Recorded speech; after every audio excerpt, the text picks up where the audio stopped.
Welcome to Smart Wealth with Joshua. Your daily stock analysis and catalysts talk. Today we're looking at MP Materials. If you find our talks useful, please consider subscribe, like, and comment underneath. Every now and then we come across a company that isn't just tweaking its business model. It's undergoing this, like a massive fundamental transformation. Yeah, a total metamorphosis, really. Exactly, because historically, MP Materials operated as a cyclical commodity miner, right? They just dug dirt out of the ground at their Mountain Pass facility out in California. Right, very traditional mining. But right now, we're watching them transition into this highly strategic, totally vertically integrated national champion in the rare earth space. And that shift, it changes absolutely everything about how you build wealth around this stock. It really does. And to sort of set up the tension for today's talk, you have to look at the context. This is a stock that has explosive, multi-decade backing from the United States government. Which is huge. Huge. We are talking about unprecedented levels of financial support just to secure a domestic supply chain. But, and here's the catch, if you look at the chart right now, it has recently experienced a massive 47% price pullback. Ouch. Yeah, almost half its value. Exactly. So you have this incredible fundamental growth story crashing headfirst into really aggressive short-term market selling. And it creates a highly unique context for you to consider, especially if you're looking for asymmetrical upside. Okay, let's unpack this. Because to understand that wild ride on the stock chart, we first really need to understand the mechanics of what the company's actually doing differently right now. Right, the actual business pivot. Yeah. And I was reading through their operational updates, and honestly, it reminds me of a coffee farmer. Okay, a coffee farmer. I like where this is going. Right. So imagine a farmer who has spent years growing these incredible coffee beans, but they just sell the raw, unroasted beans at wholesale prices to some massive middleman. So they capture very little of the actual profit. Exactly. They're entirely at the mercy of global commodity prices. If the spot price of raw beans drops, well, the farmer takes the hit. But suddenly this farmer decides to, stop selling raw beans entirely. They cut out the middleman. Right. Instead, they take on the massive task of roasting the beans themselves, packaging them, and building a global chain of premium, high-margin coffee shops. That's a massive leap. It is. And that is exactly what MP Materials is doing right now. They're moving from being a simple miner who just digs up dirt to a really sophisticated mine-to-magnet manufacturer. That's the perfect analogy, because it really highlights how they are capturing the entire value chain now, rather than just settling for the lowest margin piece of it. Exactly. And if we look at the fourth quarter 2025 earnings, we actually have hard data proving this transformation is working. The numbers are frankly staggering. Write them down for us. So earnings per share came in at 9 cents. Okay. The consensus estimate from Wall Street was just 2 cents. Wow. Wait, so they beat expectations, but what is that? An astonishing 350%. That is wild. And a beat of that magnitude, that flows right down to the bottom line. It absolutely does. Net income swung to a positive $9.43 million. That's a big deal. Especially because, if I remember correctly, didn't they post a massive loss the year before? Good memory. Yeah, in the exact same period the prior year, they posted a $22.34 million loss. Wow. So they completely flipped the script from burning cash to generating it. Yep. And operationally, I was really fascinated by their production of NdPr oxide. Right, the neodymium and praseodymium. Exactly. And for those of you who aren't material scientists, because, I'm certainly not NdPr, is this highly valuable rare earth material that is absolutely critical for permanent magnets. The ones used in basically all modern tech. Right. These are the magnets that power electric vehicle motors, wind turbines, advanced robotics. Without NdPr, a magnet actually loses its magnetic field at high temperatures. Which is a problem if you're driving a car. Yeah, exactly. Your EV motor would literally demagnetize and just stop working on a hot highway. Not ideal. Definitely not. And MP Materials just hit a record production of 2,599 metric tons of this oxide. Which is up 101% year over year. They literally doubled their output of the most critical material on Earth. They did. But here is where we need to look a bit closer. Because despite doubling that critical output and totally crushing the earnings per share estimates, they actually missed on revenue. Wait, really? Yeah. Actual revenue came in at $52.69 million, while Wall Street was expecting $58.93 million. Okay, normally When a growth story misses on revenue like that, it's a massive red flag. Like, investors just sprint for the exits. Right. Usually it means demand is drying up. But this is where that coffee farmer analogy really locks in, right? Yeah. That revenue miss wasn't a failure of demand at all. It was a deliberate strategic choice by management. Exactly. They are intentionally rolling off their concentrate sales to China. Let's talk about that, because historically, MP Materials would mine the raw rare earths in California, right? And then just load that dirt onto ships to send to China for processing. Because for the last 20 years, China has controlled almost all the refining capacity in the world. Right. So MP Materials is now actively sacrificing that short-term, low-margin raw material revenue just to keep that material in-house. Yep. They took a temporary hit to their top line to stockpile the raw materials they need to feed their own newly built domestic refining capabilities. Which makes total sense. They took a short-term hit to build a long-term empire. Precisely. And the market will eventually price in that foresight. I mean, if you look ahead to the fiscal year 2026 projections, the consensus earnings per share is expected to hit 68 cents. Wow, up from 9 cents. Yeah. That implies an 83% revenue growth rate once this high-margin magnet segment really ramps up and totally replaces those low-margin raw concentrate sales. Okay, but, and this is a big book, but taking a hit on short-term revenue to build out a massive refining empire is an incredibly expensive game to play. It is not cheap. Right. Which brings us to arguably the most critical part of this analysis. How does a company fund a multi-billion-dollar pivot from mining to advanced chemical manufacturing without completely destroying shareholder value? That's the million-dollar question. Or, well, billion-dollar question. Yeah, because usually when a basic materials company tries to move downstream into manufacturing, they either issue a mountain of new shares, which dilutes current investors into oblivion, or they take on crippling high-interest debt. Debt that just chokes the business for a decade. Exactly. So how are they paying for this? What's fascinating here is the balance sheet. It is honestly the absolute ultimate pillar of the bull case for this stock. Okay, let's hear the numbers. Their cash position surged 312% year over year. They are currently sitting on a war chest of $1.166 billion in cash. Right, over $1 billion in pure liquidity. Over $1 billion. For a company of this size, that is an unheard of safety net. Where did that massive capital injection even come from? The majority of that strength comes from a direct $400 million equity investment from the U.S. Department of Defense. The Pentagon. Yes, the Pentagon. They basically looked at the global supply chain and realized they had a terrifying vulnerability. I can imagine. Right, because the U.S. military relies heavily on rare earth magnets for F-35 fighter jets, guided missiles, nuclear submarines, advanced radar systems, you name it. Right. Modern warfare runs on these materials. Exactly. Just a single F-35 requires over 900 pounds of rare earth materials. 900 pounds for one jet. One jet. And the Department of Defense realized they could no longer rely on geopolitical rivals to supply the components necessary to actually defend the country. So they just stepped in and directly funded MP Materials. Okay, and this brings up a really interesting dynamic. Having the U.S. government as a massive, sticky shareholder, I mean, on one hand, you have the deepest pockets in the world backing you. But on the other hand, the Pentagon isn't exactly known for maximizing quarterly corporate profits, you know. That is very true. I think a lot of retail investors might worry that government involvement could actually cap the upside, like turning what should be a massive tech-like growth stock into some slow-moving, heavily regulated utility company. It's a very valid concern to have, but in this specific case, the government's involvement is overwhelmingly a blessing because it fundamentally alters the economics of the entire business. How so?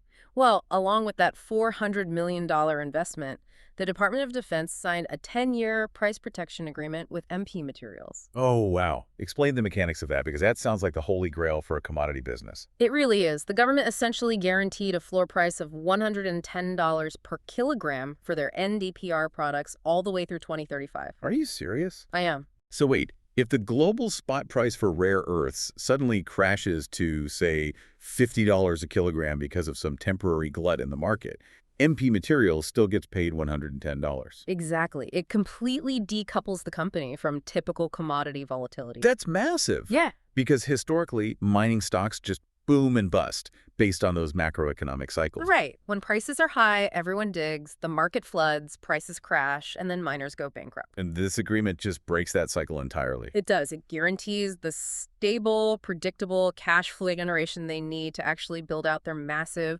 $1.25 billion 10X magnet manufacturing campus in North Lake, Texas. So they have the cash, and they have guaranteed future revenue. Exactly, meaning they don't have to dilute you, the shareholder, and they don't have to take on toxic debt to finish this transformation. So what does this all mean?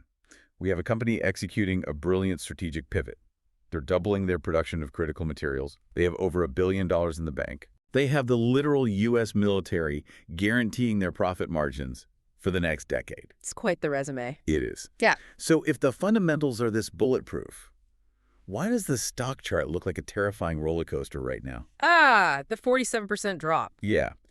Over the past year, we saw this explosive 149% rally, peaking at $100.25 back in October. A huge run. But since then, it's been a brutal pullback. Right. And it's just been trading in this chop around $61 to $64. If the story's so undeniably good, why did it lose almost half its value? Well, you really have to separate the fundamental business from the stock market mechanics here. First, just from a purely technical perspective, the stock had a massive parabolic run. Right. When an asset runs up 149% that quickly, a pullback isn't just normal, it's structurally necessary. What we are seeing in the technical setup right now is a healthy consolidation phase. Shaking out the weak hands, basically. Yeah, exactly. The momentum traders who bought at the absolute top are now panic selling. And furthermore, if you look at the recent 11.4% gap down, it wasn't even company specific. Right. Let's talk about the macro environment for a second, because this is where algorithmic trading really punishes good companies. Oh, absolutely. We are seeing a very strong U.S. dollar right now, alongside all these persisting concerns about the Federal Reserve keeping interest rates higher for longer. Yep, the classic macro headwinds. And commodities are globally priced in dollars. So when the dollar is strong, those commodities become more expensive in foreign currencies, which typically dampens a global demand. Right.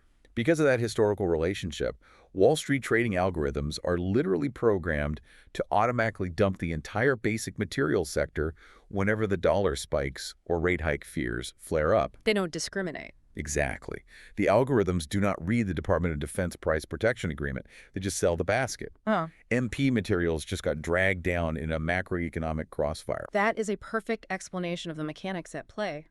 The algorithms sell first and ask questions later. But while we can blame the algorithms for the broader sector sell-off, we also have to address the elephant in the room that has retail investors extremely nervous right now. Okay, let's hear it.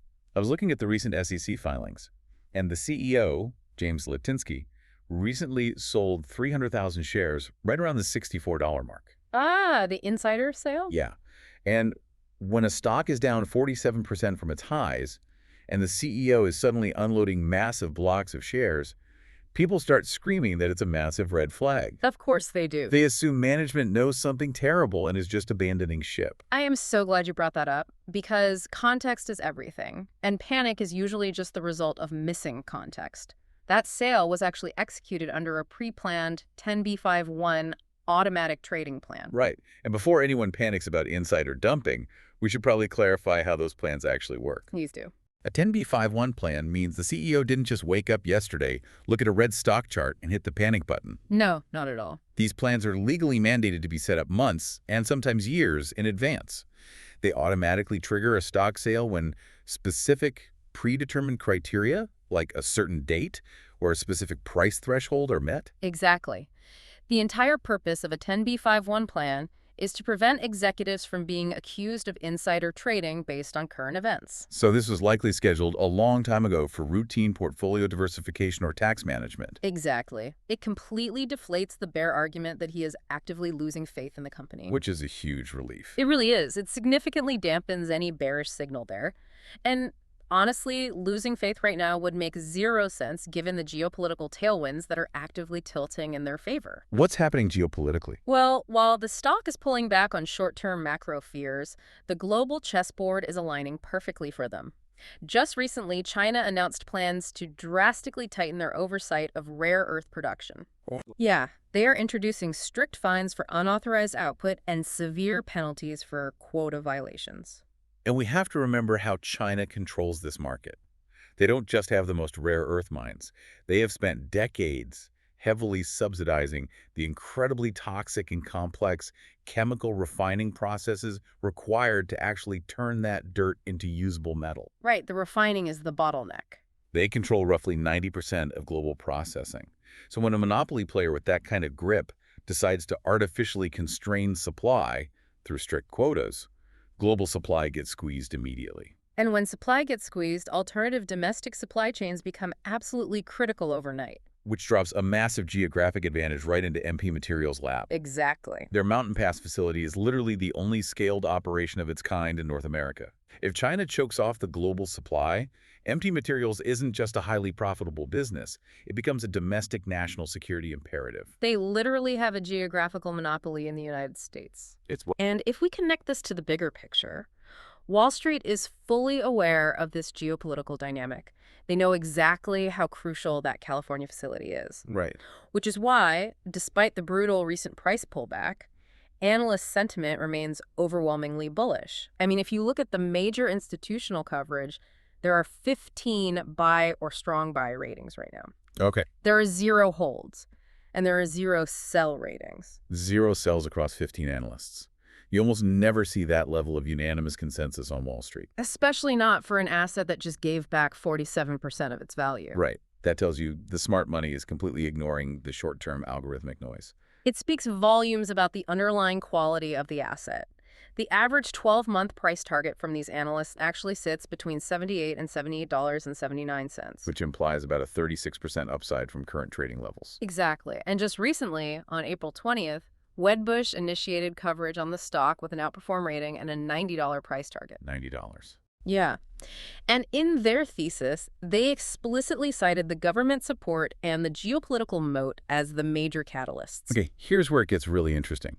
Let's look at the calendar for the next few months, because the speculative catalysts are lining up perfectly. Oh, they definitely are. First, we have Q1 2026 earnings coming out on May 7th. And the market is going to be laser-focused on one thing, confirming that the Texas 10X facility groundbreaking is on schedule. Yes, the Texas facility is the absolute linchpin of this entire story. That is the factory that takes the refined NdPr and turns it into the actual finished end-stage magnets. Right, the final piece of the puzzle. It is a massive undertaking. They're aiming to produce 10,000 metric tons of magnets annually. Any positive updates on early construction milestones there will absolutely validate their long-term production timeline. And they're targeting full commissioning by 2028, right? And the rumors swirling around the output of that Texas facility are just fascinating. We already know they've secured massive blue-chip commercial offtake agreements with Apple and General Motors. Those are locked in. But here's the catch. The Department of Defense mandate dictates that 100% of the Texas facility's output must go to defense or domestic commercial partners. They literally cannot sell a single magnet overseas. It all stays in America. So with a 10,000 metric ton capacity coming online, who is next in line to sign a massive multi-year contract? That is the multi-million-dollar question. I mean, given the sheer scale of the 10X facility, Apple and GM alone won't absorb all that capacity. No way. The speculation heavily centers on the major EV manufacturers.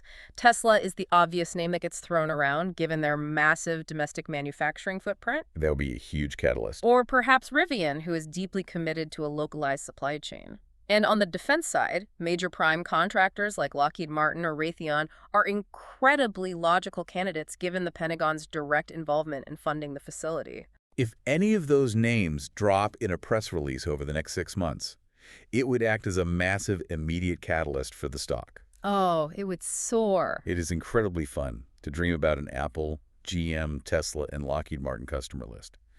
But to keep this a balanced wealth-building analysis, we cannot just look at the upside. We have to examine the bear case. We do. Where does this whole story fall apart? The biggest risk by far is valuation and execution. Right now, MP Materials trades at a massive premium. The forward 12-month price-to-sales multiple is 22.93. Wow. To give you context, the industry average for basic materials is just 1.44. 22.93 versus 1.44. That give him a value score F on almost every fundamental screener out there. It does. A strict value investor would see that multiple and immediately run in the opposite direction. And if they were evaluating a traditional mining company, they would be absolutely right to run. But you have to remember our coffee shop analogy. The market isn't pricing them as a cyclical miner anymore. They are being priced more like a high-growth technology hardware company or a piece of critical, irreplaceable infrastructure. Because of the vertical integration. Yes. That massive premium is largely justified by the government price floor and their total vertical integration. However, trading at 23 times sales leaves absolutely zero room for error. Exactly. If you are priced for perfection, you better execute perfectly. And building a billion-dollar chemical refining and manufacturing facility from scratch is notoriously difficult. And that is the true execution risk. If there are massive cost overruns at the Texas 10X facility, or if that 2028 commissioning gets delayed by 2 years due to supply chain issues, construction bottlenecks, labor shortages, Wall Street will severely punish the stock. The multiple will compress Rapidly. And that recent floor of $61 could easily give way. You are betting heavily on management's ability to build a world-class factory on time and on budget. So bringing all of these threads together, the government backing, the China monopoly, the algorithm-driven sell-off, and those execution risks. What is the ultimate takeaway for the person listening to this right now? If we synthesize the entire thesis, we give this stock an 8 out of 10 bullish score. 8 out of 10. Yes. MP Materials is successfully transitioning from a volatile, rare earth miner into a highly strategic, vertically integrated national champion. They are uniquely insulated by that 10-year, $110 per kilogram price floor from the U.S. government. Which is essentially a superpower. It is. They have a fortress balance sheet with over $1 billion in cash to fund their expansion. They've already secured blue-chip offtakes, and they are building a near-impenetrable domestic moat right at the exact moment China is actively tightening global rare earth supply. And the time frame for this investment. The most important takeaway for you is that this is not a quick, short-term flip. This is a multi-year hold. Ideally, a 3 to 5 year horizon, aligning perfectly with the 2028 commissioning of that Texas facility. Right. The recent 47% pullback from the October highs shouldn't be viewed as a fundamental failure, but rather as a highly compelling entry point into a completely de-risked, policy-backed growth story. I really love that perspective.